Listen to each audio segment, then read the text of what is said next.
Evangelio de hoy, martes 8 de agosto de 2023. Lectura del Santo Evangelio según San Mateo, capítulo 15, versículos del 1 al 2 y del 10 al 14.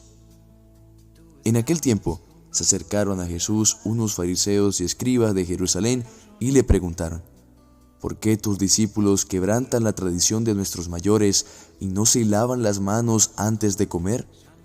Y llamando a la gente les dijo: escuchen y entiendan, no mancha al hombre lo que entra por la boca, sino lo que sale de la boca. Eso es lo que mancha al hombre. Se acercaron los discípulos y le dijeron: ¿sabes que los fariseos se han escandalizado al oírte?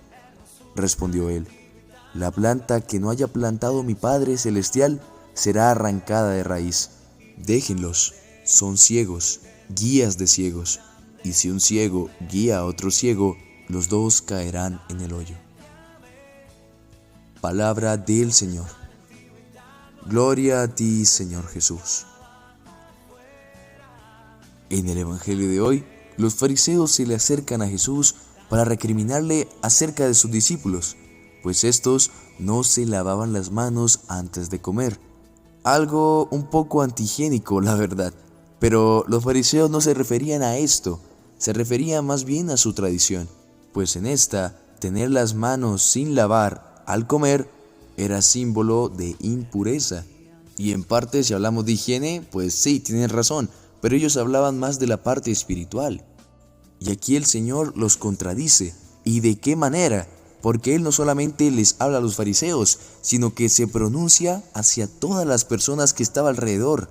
Es más, llamó a la gente y les dijo: escuchen y entiendan, no mancha al hombre lo que entra por la boca, sino lo que sale de la boca. Eso es lo que mancha al hombre. Los fariseos se escandalizaron porque primero Jesús los contradijo, y segundo, porque los contradijo enfrente de todos. Y para los fariseos, esto era una humillación total. Y como eran tan apegados a la tradición, pues todo esto les dio muy duro en el ego, muy duro en la soberbia, y pues se arraigaron más en contra de él. Pero lo que Jesús dijo es completamente correcto. Aquello que mancha nuestra alma, aquello que mancha nuestro ser, no es lo que entra a nosotros, sino más bien lo que sale de nosotros. Pues el pecado lo elegimos nosotros, el pecado no nos elige a nosotros. Si el pecado nos eligiera a nosotros, pues entonces no tendríamos voluntad propia, pero la tenemos, y nuestra voluntad puede diferir entre lo bueno y lo malo. Si nosotros decidimos hacer lo malo, es porque esa decisión salió de nosotros. No entró en nosotros, sino que nosotros dimos esa decisión y nosotros quisimos mancharnos con el pecado. Muchas veces en nuestra vida diaria llegamos a pecar por culpa de las tentaciones, por culpa de eso que a cada rato nos está jalando hacia el mal. Y llegamos en algún momento a echarle la culpa a otros de nuestro pecado.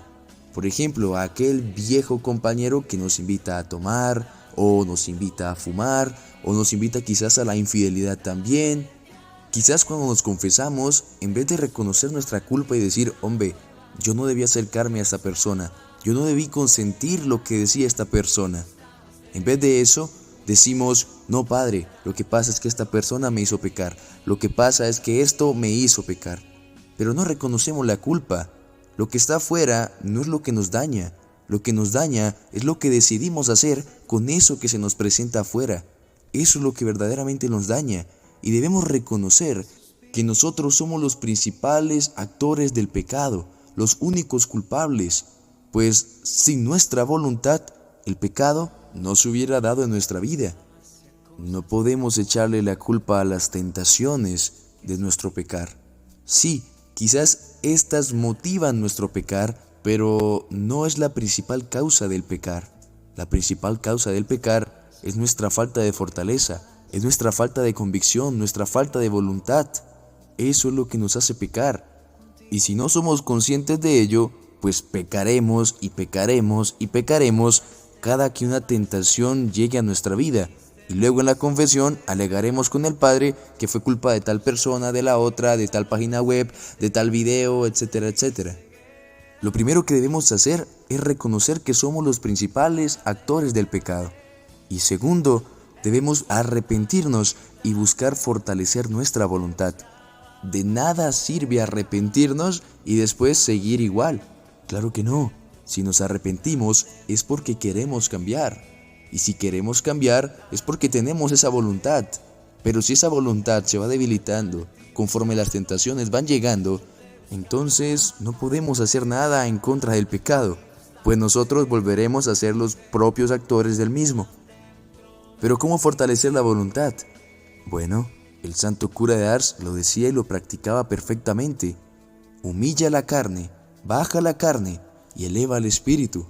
Si nos mortificamos, ayudaremos a que nuestra voluntad se fortalezca. Pues como seres humanos estamos atraídos hacia el placer, estamos atraídos hacia el bienestar y nos gusta la comodidad. Apuesto a que a todos nos gusta estar calientitos en nuestra camita en medio de una noche de lluvia. Apuesto a que nos encanta comernos una rica hamburguesa o una rica ensalada con pollo, etcétera, cuando teníamos mucha hambre. El ser humano tiende al placer, pero si nosotros limitamos esta tendencia, estamos formando nuestra voluntad, pues cuando el cuerpo pide, nosotros lo restringimos y decimos no, hasta este punto, no hasta más. Y así aplica igual con el pecado, porque cuando el cuerpo, cuando la carne pide pecado, porque nuestra carne tiende a ello, nuestro espíritu pide santidad. Amén.